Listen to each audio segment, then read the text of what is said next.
tous, bienvenue dans ce nouveau numéro de Check-up, votre magazine Santé et Bien-être. Ce mois-ci, nous partirons à la découverte des techniques de massage pour bébés. Une instructrice donne des cours aux parents à Montigny-le-Bretonneux. Nous irons ensuite à la rencontre d'une Yvelinoise au service des personnes touchées par le cancer. Elle leur propose des cours de gym adaptés. Mais tout d'abord, direction Trappes. À l'hôpital privé de l'Ouest parisien, des équipes travaillent d'arrache-pied tous les jours pour assurer la santé et le bien-être de leurs patients. Ce mois-ci, nous nous sommes immergés dans le quotidien du service dialyse à la rencontre des néphrologues et des infirmières. Les images sont signées Élodie Moine.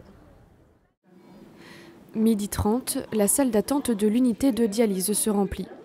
Les patients ont leurs habitudes, ils viennent ici 3 fois par semaine pour des séances de 4 heures. Forcément, ça crée des liens, ils finissent tous par se connaître. J'arrivais à la maison, j'en pouvais plus, je me suis dit, waouh, quelle santé. L'infirmière prend le patient en charge, elle l'installe, vérifie sa tension, puis le branche à l'appareil. Elle pique le patient à 2 reprises sur le même bras, une aiguille artérielle et une aiguille veineuse. Donc on branche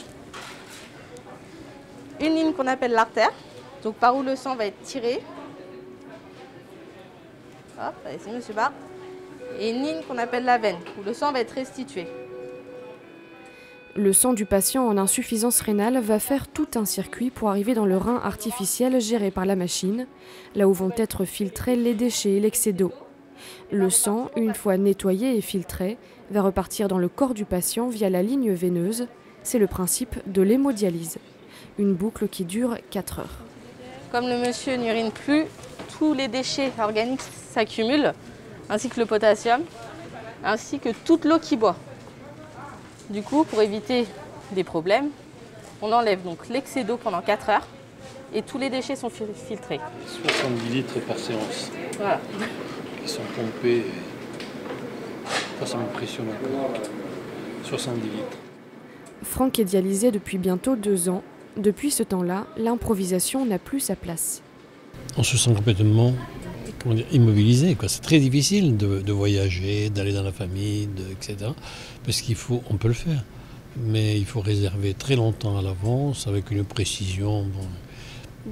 Quand je pars en Bretagne, parce que j'y vais quelques fois, je suis obligé de réserver 6 mois avant, en donnant le jour et l'heure de ma dernière dialyse ici. Des associations permettent en effet de prendre en charge la dialyse des touristes, mais il en existe peu et il faut prévoir. Franck espère pouvoir être greffé un jour. Lucie est arrivée ici il y a 5 ans.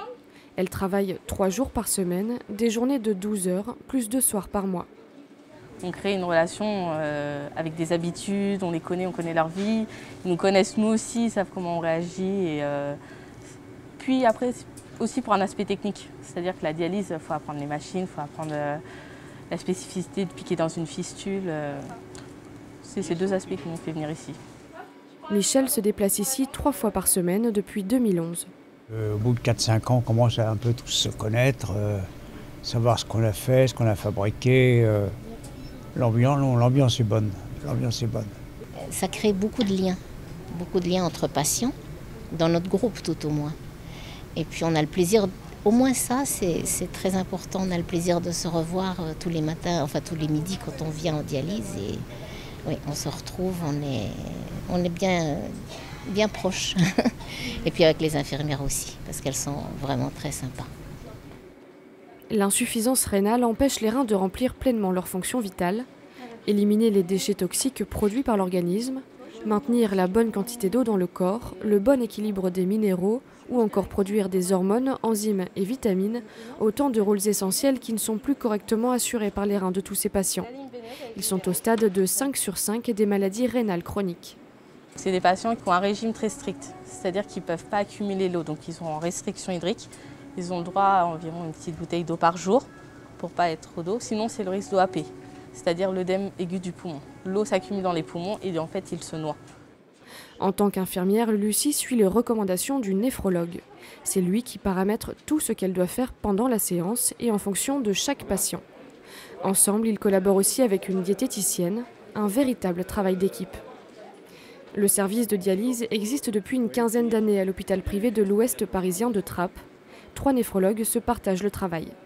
Nous traitons les maladies en rapport par exemple avec une maladie de système, une hypertension artérielle, un diabète qui retentit sur le rein et qui conduit à l'insuffisance rénale.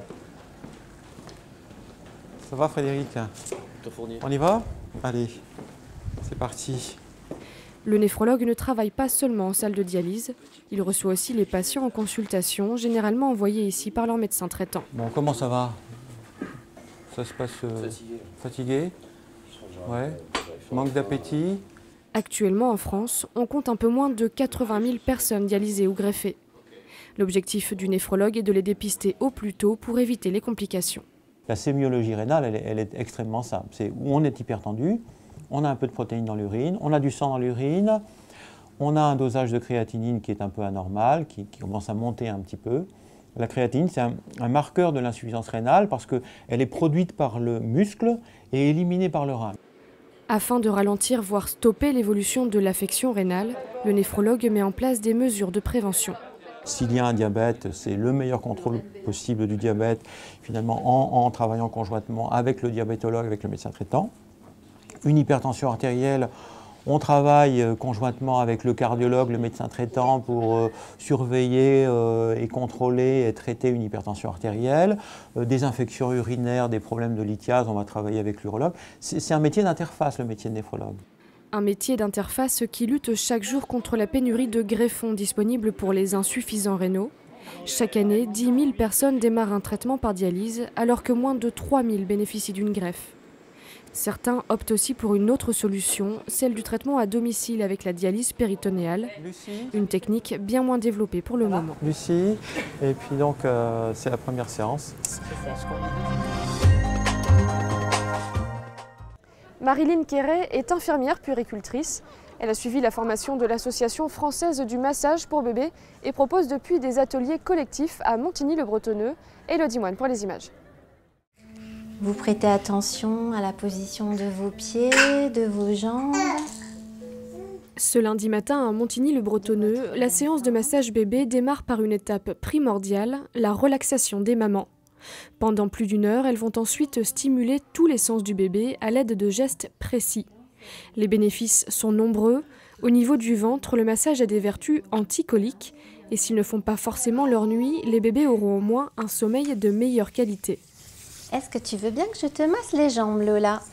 Avant de démarrer le massage, les mamans demandent toujours l'autorisation à leur enfant. Les séances peuvent démarrer dans les semaines qui suivent la naissance jusqu'à l'âge de 1 an, sauf pour les enfants porteurs de handicap où il n'y a pas de limite d'âge. Pendant le massage, on va apprendre aux parents à observer leur bébé et du coup à regarder, à repérer les moments où il est disponible pour le massage ou pas. Et on voit la communication entre les parents qui s'affine et qui devient de plus en plus fluide. Et du coup, ça va renforcer le lien d'attachement entre les bébés et leurs parents.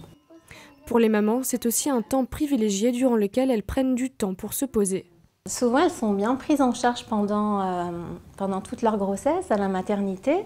Et puis quand elles rentrent à la maison avec leur bébé, c'est là qu'elles se retrouvent toutes seules, alors qu'elles ont plein de questions, plein d'interrogations. Et du coup, pendant les massages, elles retrouvent un petit peu cette convivialité, ces temps d'échange, de partage, qui leur fait vraiment du bien. Ça me rassure, parce que moi, c'est mon premier bébé. Et en fait, j'avais un peu peur de comment le prendre, est-ce que je le touchais trop brusquement ou pas assez. Avec le massage, c'est une approche du toucher. Et aussi, moi, je pouvais observer beaucoup les mamans autour, voir comment elles faisaient. Et c'est rassurant de voir comment les autres font.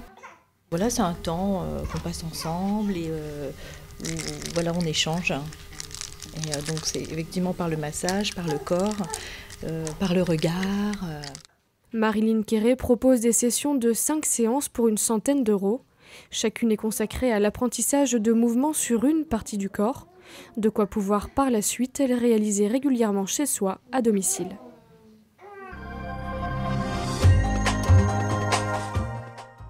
À Sonchamp, le mardi, et dans le parc du château de Rambouillet, le jeudi, 2 rendez-vous hebdomadaires que Marie-Dominique Tournier anime pour les femmes et les hommes atteints d'un cancer. Elle a démarré son activité il y a 4 mois et compte déjà quelques adeptes. Patrick Jacques de Dixmuth pour les images. On y va les filles, attention. 1, 2, 3, on lève une jambe. Hop. et on continue. Alors quand vous la levez... Au parc du château de Rambouillet, c'est le rituel du jeudi. Marie-Dominique Tournier propose une marche adaptée aux personnes atteintes d'un cancer, pendant ou après les traitements et sans limite d'âge. Je vais écouter les gens, voyez, parce que vous allez avoir des gens qui sont en traitement qui vont venir avec moi. Vous allez avoir des gens guéris, voilà, donc en rémission, qui vont venir aussi. Leur santé n'est pas la même.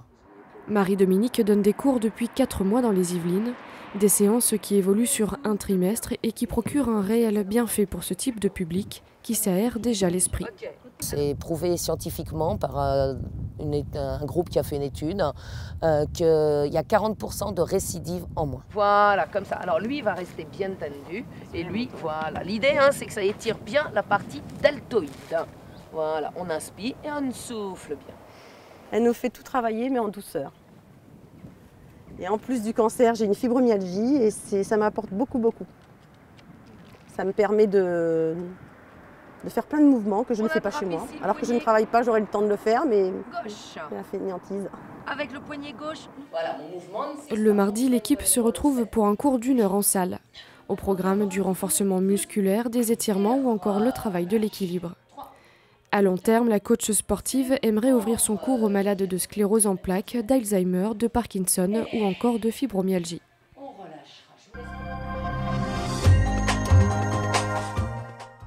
Ce numéro de check-up touche à sa fin. Avant de nous quitter, notez bien ces quelques dates santé à ne pas manquer. Du 14 au 16 avril, à Manille-les-Hameaux, Gérondicap organise la 4e édition des Rencontres de l'autonomie. Le thème cette année, l'accompagnement des personnes âgées ou en situation de handicap.